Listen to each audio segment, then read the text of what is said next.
So this is our last coffee house for this semester. Maybe we'll have to change the name of it since we moved it to a bookstore.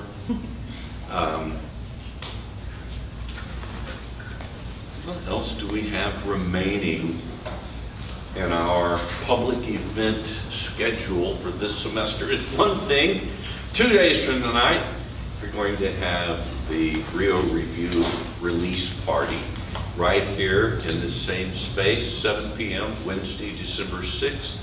And the Rio Review is our student literary and arts journal. It's student edited. Our chief editor is here tonight, Matt Klauser. You would hear him read a little bit.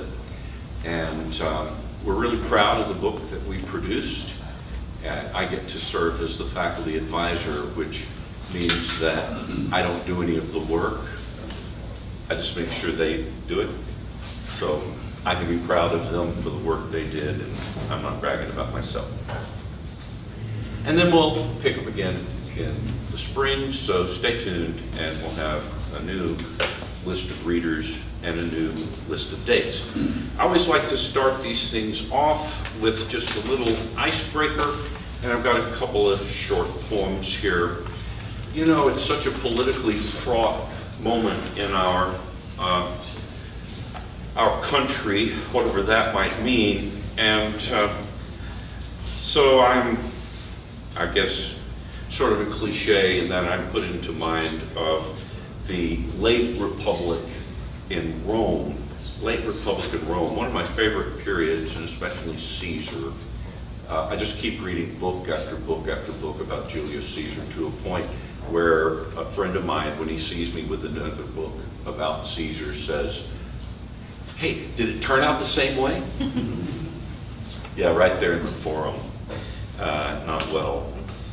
So I'm just going to read a couple of short poems that are inspired by that sort of complex, my own thinking. This is called Belated Desire for Martial Glory. Perhaps I should have become a general instead of a poet. No one has seen a bust of Catullus, but Caesar, yes, although Catullus insulted him infamously in poems we can read. Just think how much more fun that would be. Pillage, rapine, of course, slaughter, a little genocide on the side, respected, admired, remembered, honored, celebrated, and well paid. Instead of sticking words together so that they stay stuck, no mean task, if thankless work. And then here's a poem I call Reflection of Caesar. I now think I may have been Julius Caesar in an earlier life. We have the same aquiline nose, the same imperious expression, although these sculptural representations are known to be late and spurious. The same hard, arrogant lines around the mouth, though I have more hair even at my present advanced age. Of course, he's a famous general and world historical figure. I'm a poet and part-time professor.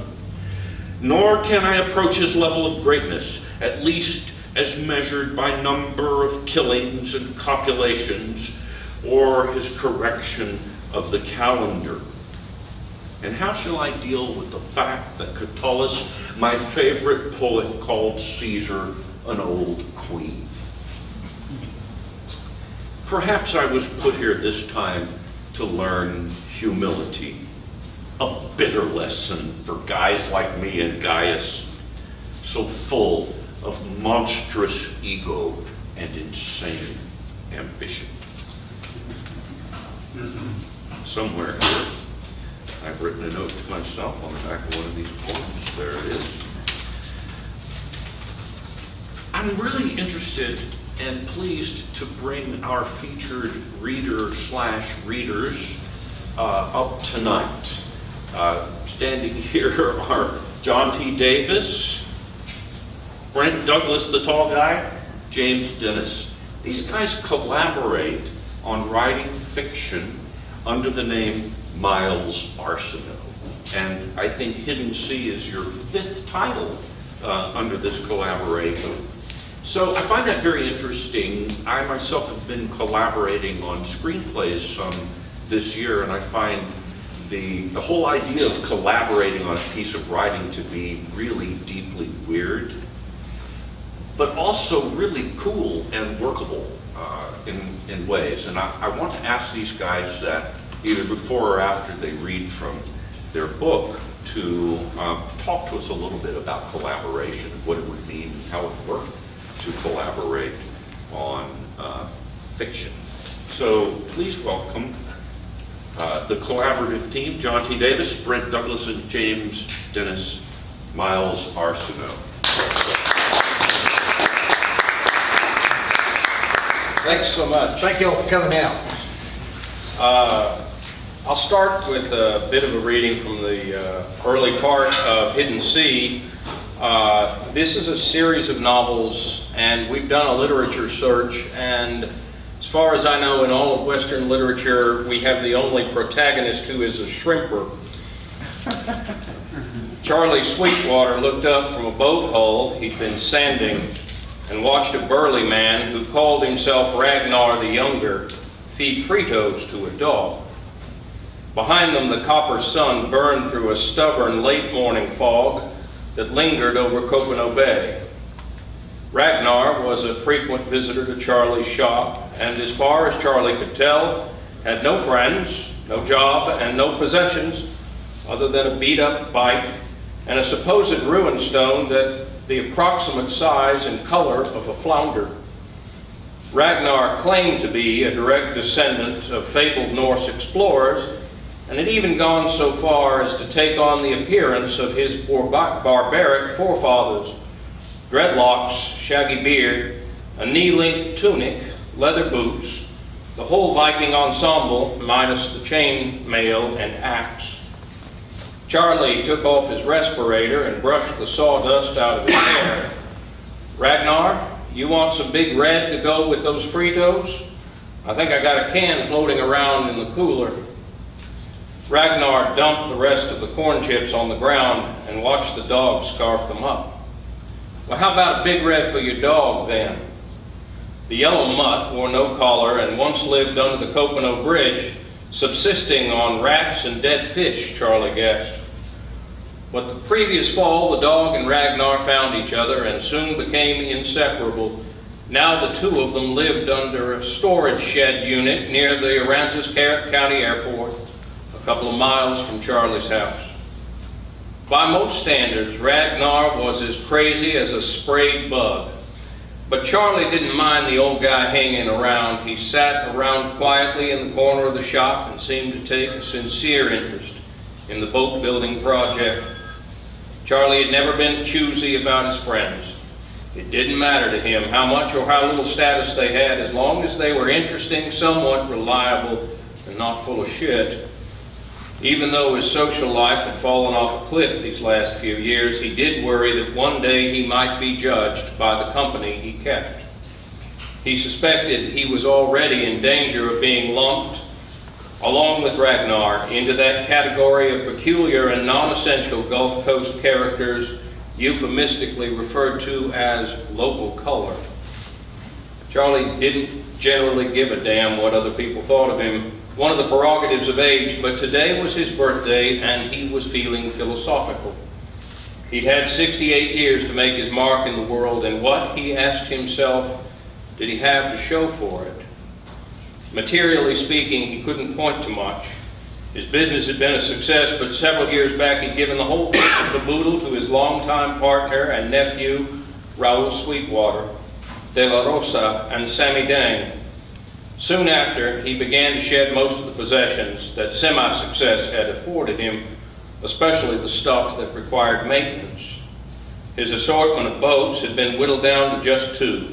His brother's old Boston whaler, a functional but ungainly craft that had endured more than 40 years, and the half-built wooden flats boat resting on sawhorses in front of him, a project he'd worked on sporadically when the mood reached him. Charlie watched Ragnar watched the dog munch corn chips and debated whether to include the Viking in his existential deliberations. Nutty as he was, Ragnar was a man of some renown, having discovered a rune stone over 40 years ago near his hometown in eastern Oklahoma. The rune stone had put tiny Poteau on the map. The Tulsa World had sent a reporter. But some people questioned how the flaxen-haired sons of Odin had made their way to the Sooner State in the first place. Sweden, perhaps in a moment of uncharacteristic whimsy, even sent a certified runologist to evaluate the discovery. After his appraisal, the Swedish expert diplomatically informed the paper and the locals that the rock carvings were fascinating but highly implausible. But Ragnar disagreed. He was absolutely certain his stone was the real deal, and he devoted himself to proving it. He became an ardent student of Norse history and mythology, eventually becoming so engrossed in the subject that he convinced himself he was a direct descendant of Viking explorers. He legally changed his name to Ragnar the Younger and began dressing the part. At first, people thought it was all in fun, something to entertain the occasional tourist who drove through Poteau on their way to Wichita State Park. But when the good citizens realized Ragnar was serious, they ran his pseudo-Viking ass out of town. They thought the rune was fake all along. Before he left town, Ragnar broke into Poteau's little museum and stuffed the heavy stone into his rucksack. He and his stone drifted south, ultimately settling on the Texas Gulf Coast, which had a much higher tolerance for cranks than Poteau. Charlie occasionally lent Ragnar some of his books, although he couldn't imagine what he did with them. He also loaned almost every book from his and Johnny's eclectic library. Ragnar never failed to return what he borrowed. Sure, he was loco, but he met Charlie's friendship threshold. He was trustworthy. He wasn't dull or dim-witted, and he wasn't full of shit. Once he'd even shown Charlie his runestone. When Charlie asked what the magical writing scratched into the surface meant, Ragnar replied that if he had to ask, he didn't need to know. Charlie stretched back and observed his friend speculatively. Ragnar, tell me something. Would you say a man should be judged by the content of his character or the quality of his possessions? Possessions, Ragnar growled. Well, Gandhi preached that possessions only become troublesome things, a burden. Ragnar snorted and shook his head in disagreement. No, well, take Thoreau then. Didn't he say something about frittering away our lives and that we should simplify? No, Ragnar shouted. Thoreau was a fraud. Ragnar's dog raised his head, anxiously watching his companion to make sure he wasn't having an episode. Charlie did the same. Okay, how about John Lennon? Imagine no possessions, brotherhood of man, etc. Ragnar fixed Charlie with a fierce gaze. Charlie sighed, noting the bloodshot eyes. He wondered if his neighbor had thrown back some mead or sterno or whatever the hell it was Viking bums from Oklahoma drank, and decided not to provoke him any further. Marauders with names like Eric Bloodox and Sven Forkbeard were Ragnar's role models, not wimpy proponents of civil disobedience or limey pop singers.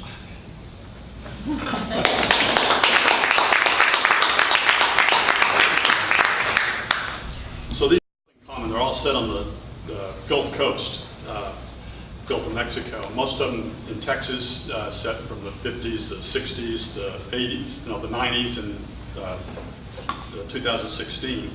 And how many of you guys have been down to Texas Gulf Coast? But yeah, everybody has. It's full of characters. I mean, there was some that we had to just borrow that people would run across, and others we just flat made up. And every time we do a reading or people read our books, they'll say, "No, I know that guy. I've actually seen that guy." So it's been a rich area for us to write about. And it all started because my parents had a place in Rockport.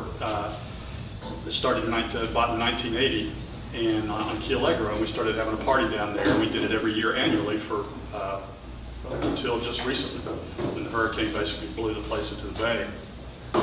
And in a moment of, what is it, drunken bet or a challenge, we said maybe we should just write a serial novel. How hard could it be? So I wrote the first chapter, John T. wrote the second, James the next one, and every year somebody would read a chapter at our next gathering down in Rockport. What resulted 25 years later was Thin Slice of Life, our first book that got picked up by Stephen F. Austin Press. And since we've gone that far, we just decided to keep going and wrote another one every year afterwards until we came up with the fifth of the series.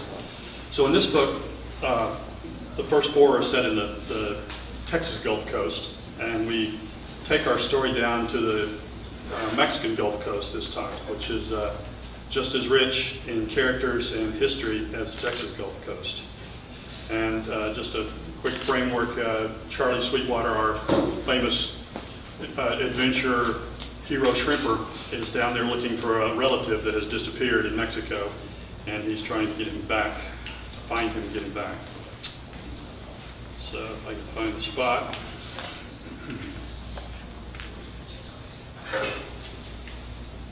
Charlie woke to the sound of waves breaking on the playa de Chachalacas. He threw up the damp sheet and inhaled the pungent smell of the tropics. Salt water, rotting seaweed, mildew, and something sweet. Frangipani, maybe? He'd read that the Aztecs made potions from the flower to protect their warriors against lethargy. But Charlie never felt the need to try it. He believed a little lethargy was good for a man, even for a warrior. He put his hands behind his head and watched the ceiling fan spin lazily from the ceiling, pondering whether or not to take a run on the beach before he showered. Maybe another time, he decided. He swung his feet onto the tile floor, went to the bathroom to run the shower. The hot water worked, but not the cold, and soon the entire room was filled with steam. His little beachfront motel might not have had air conditioning or a television, but it was damn sure proud of its hot water. Hand-painted across the building facade in 4-foot letters was Hotel Yoli, con agua caliente. Charlie checked his cell phone, still no coverage, and then dressed and walked outside in search of breakfast. He chose an open-air restaurant with a nice view of the beach. While he sipped the strong black coffee and waited for the bowl of fresh ceviche he had just ordered, the waiter said the fish had been caught that very hour. The little town slowly came to life. A few delivery trucks rolled down the stone-paved streets, creaking under their loads. Roosters crowed, and a solitary bell clanged away in the church tower. A lechero and his donkey clopped by with cans of fresh milk, followed by a knife sharpener who announced his approach with a high-pitched whistle.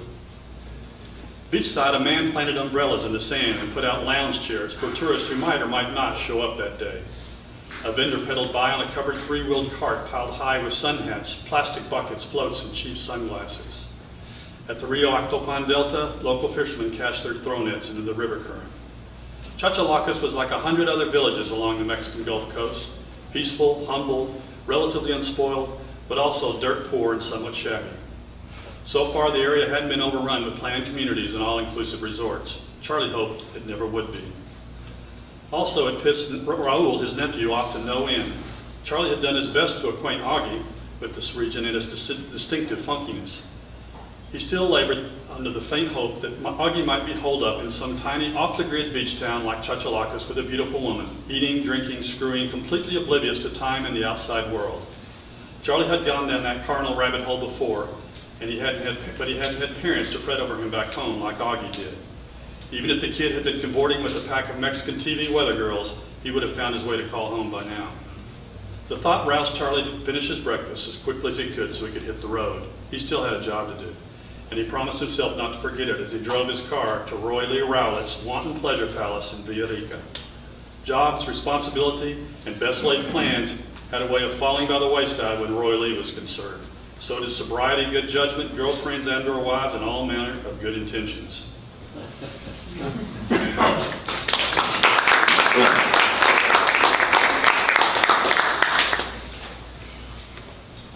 Before Roy Lee hit it big, Charlie had guided him on multiple fishing expeditions up and down the coastal bend. The two men became good friends, united in their fondness for fishing, good bourbon, country music, and a life outlook largely dictated by whimsy. In the beginning, Roy Lee Rowlett and his cowboy outfit played in dive bars and bingo halls, struggling to pay expenses and hoping to move up the record charts with their rowdy Texas-centric anthems. that made most of what was coming out of Nashville sound like chamber music. Roy Lee finally made it big with Dusty's Last Ride, a tear-jerking ballad about an aging rodeo cowboy who was run over by a semi-truck full of cows en route to a packing plant. It went triple platinum. Damn thing would have made John Wayne cry, wrote one critic. The hit would make Roy Lee rich, and when his first big royalty check arrived, 2 ex-wives showed up on the doorstep 15 minutes after the mailman. Hands out. You ain't never seen a tarpon hit a lure that fast, Roy Lee told Charlie. Before Dusty, Roy Lee and his little band had never had the disposable income to indulge most of their vices, but once the hits started coming, they let it rip. A typical backstage deli tray at a Roy Lee rally show consisted of cocaine, Lone Star beer, $8,000 an ounce polio weed, tequila, and assorted pharmaceuticals that Roy Lee lumped under the catch-all category of go fast. Gonzo journalist Hunter S. Thompson once spent 2 weeks on the road with Roy Lee and his cowboy outfit working on a story for Rolling Stone. He came away drained and shaken, muttering about 6 months' sleep and all the charitable works he meant to undertake once the trembles stopped. You know how you know you've gone too far, Roy Lee once said to Charlie? It's when you look over your shoulder and go, yeah, that was probably it back there. Royalties from Dusty's Last Ride and a mess of other hits paid for Roy Lee's 42-foot Hatteras yacht and his Mexican getaway compound near the small seaside town of Villarica, 50 miles north of Veracruz.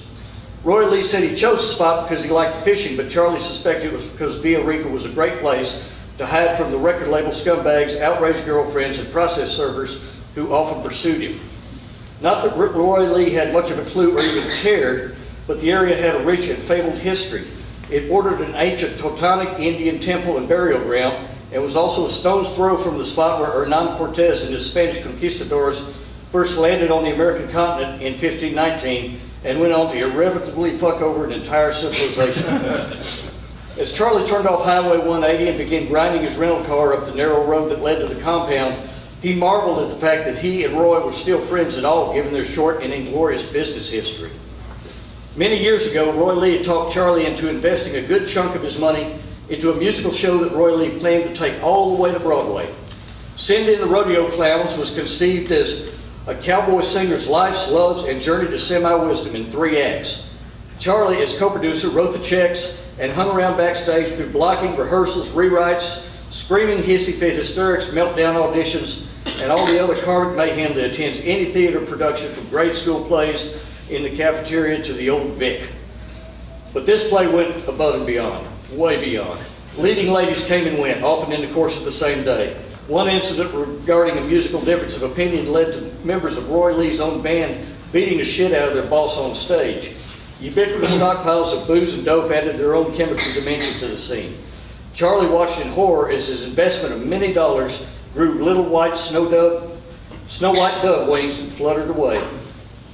On the night of the play's premiere at the stately Grand Opera House in Galveston, Roy Lee got drunk before the curtain rose, whereupon he forgot the words of the opening musical number and fell backwards into the drum kit. Shortly after, he announced to his patrons, fans, and colleagues that he, Roy Lee Rowlett, no longer felt moved by the theatrical muse and was off to seek new inspiration in Mexico. And that's where Charlie found him now, sitting in the kitchen of the main house, drinking black coffee, and asking Charlie again what month it was. It's March, Roy Lee, unless you're using the Aztec calendar.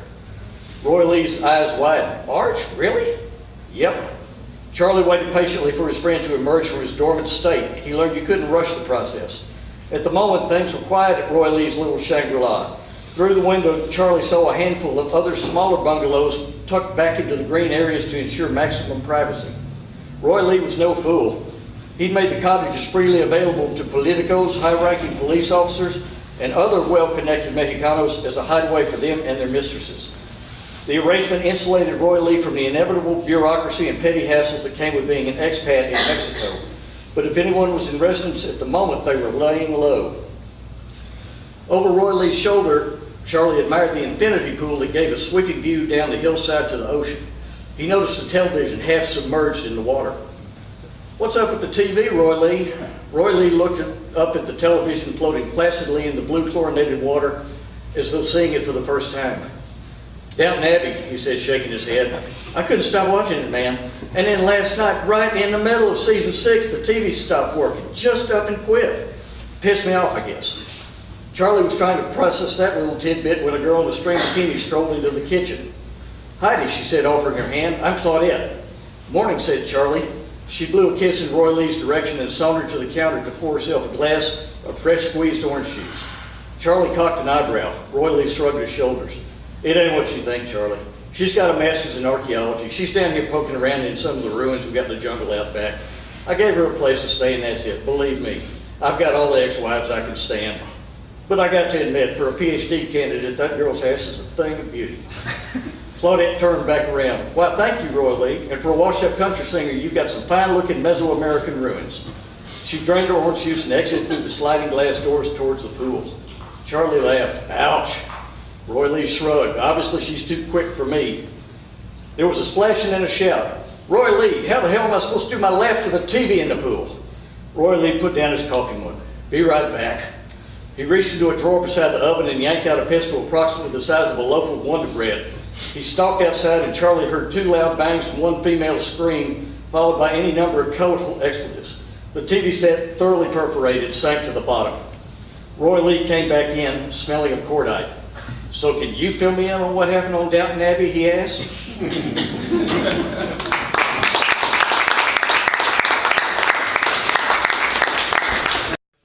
Don't do it.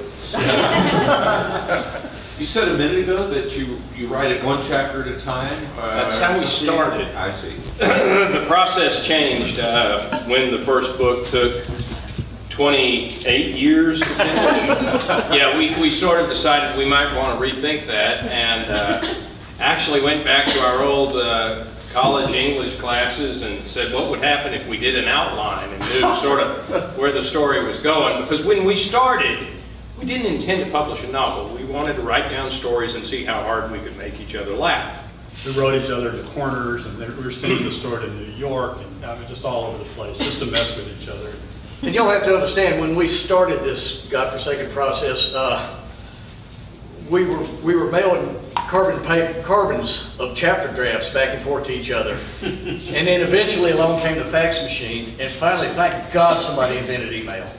So that's how protracted this process on the first book was. So our first book, we ended up with a manuscript that was 4,000 It was 180,000 pages. words, right? Yeah, it was immense. And our good friend Stephen Harrigan was kind enough to do a reading. We rang on his doorbell late one night and ran away, leaving the manuscript there in a wheelbarrow, and he told us it needed to lose some weight, and it did.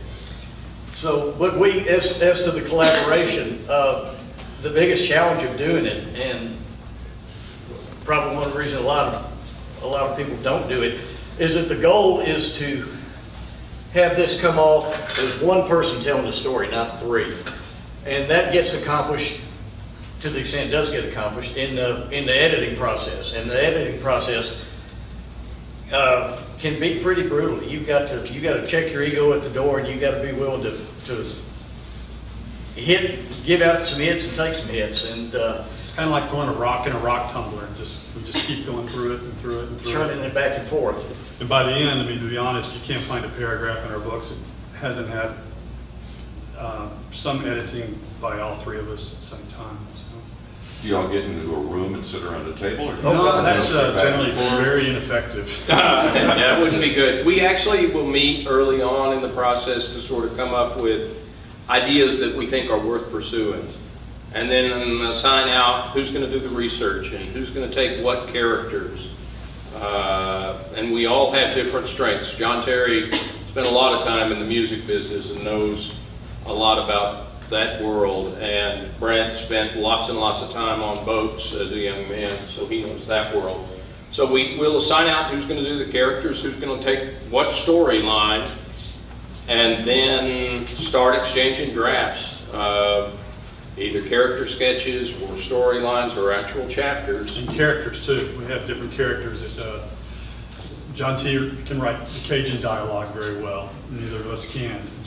James worked with Texas Rangers in his past and knows a lot of the processes that they go through. And terminology they use. So you're right, Sam, I've lived in Mexico a long time, so I write the Spanish accents or trying to keep it from seeming offensive. Writing accents is a tricky thing. So we have different characters that we assign to each other, and like Roy Lee Rowlett is in this book is one that John T. picks up every time. And, Well, I've studied at the Feet of the Master. I was Jerry Jeff Walker's publicist for about 8 years, so. and drove the bus for Delbert McClinton. Yeah. Those are all other stories. But I think it's, yeah, for us, the writing process is a real small chunk of what happens. The editing process is easily, I'd say, 4/5 of doing the book, because you want that reader to have one single voice. Do it with 3 or 5. Do it with an odd number, because we've come to a vote quite a few times with certain scenes, characters, dialogue, and we'll outvote the third one. And you just gotta learn to take it, even though you're And why, absolutely and why right. do you throw a damn hissy fit every Big time hole. you wish to take your stuff out? I'm trying to get this gang to Stockholm for the, So when you But you're write, writing hard. when you write collaboratively or conspire to create fiction, it really is more like Stockholm Syndrome than actual writing, you know? I'm held captive by these people, I've actually come to like them, and I can't quit them. And that's actually, I think it is, it's Stockholm Syndrome. It's the least efficient way to write a book, but we've been doing this for 25 years, and it's the only way we know. Any questions at all about that so-called process? Or How many words does this novel have? this one's the shortest one here. It's 68,000. I think. And you guys reduce it from 100,000? How many words? No, the first one was 180,000, I think. It was.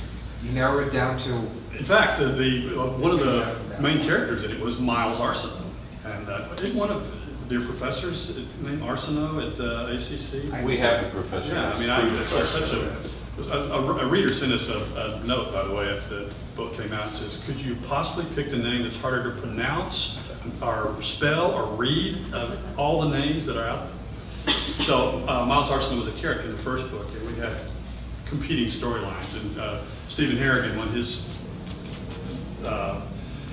lesson to us was just, figure out what, it sounds so simple, figure out what your story's about. And when we were describing what our story was about, we found ourselves going kind of different directions on it. John T. were sitting in a cafe here in Austin on it.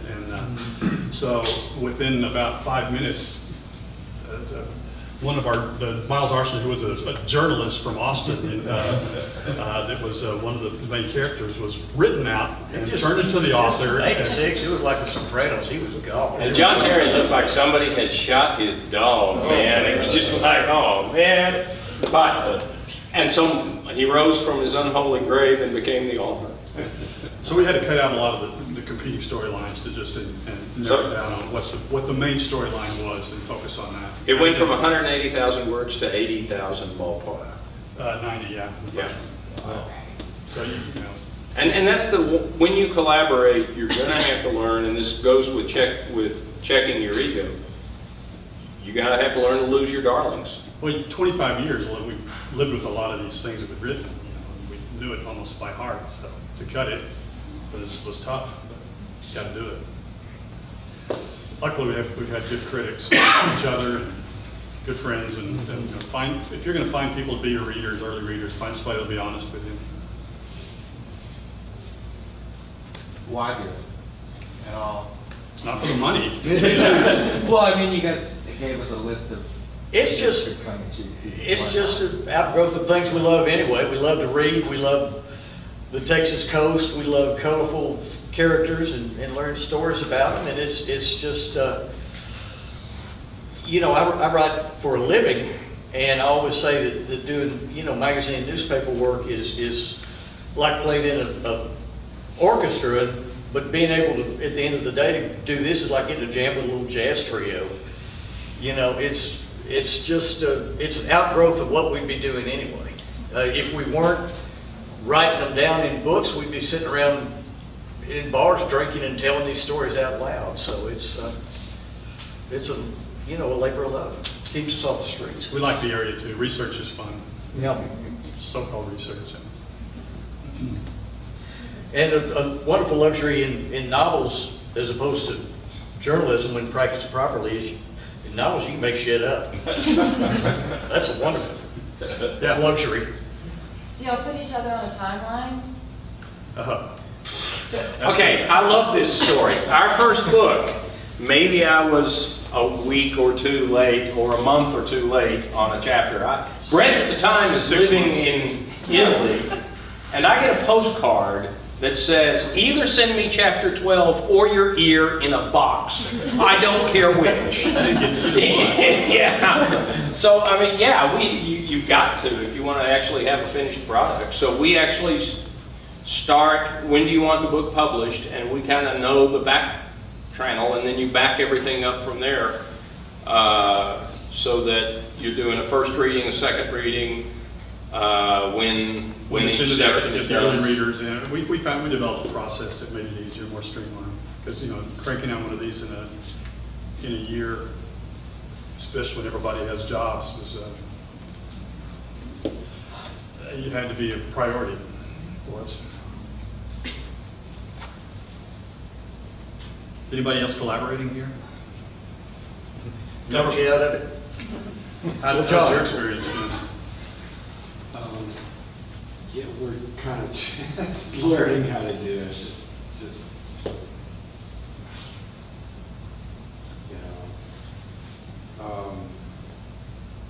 I don't Yeah. It helps that we It's knew each better other when for the so distance long. over, and when it's over, then we can look back and laugh. It really helps that we've known each other for so long. Brent and I met when we were 18 years old, and John knew each other in second grade or something. So, I mean, we can be really offensive and brutal with each other and know that somebody's not going to pack up their pencil and go home because they don't have a home to go to. All right, thanks a lot, guys. Thanks. Thank y'all.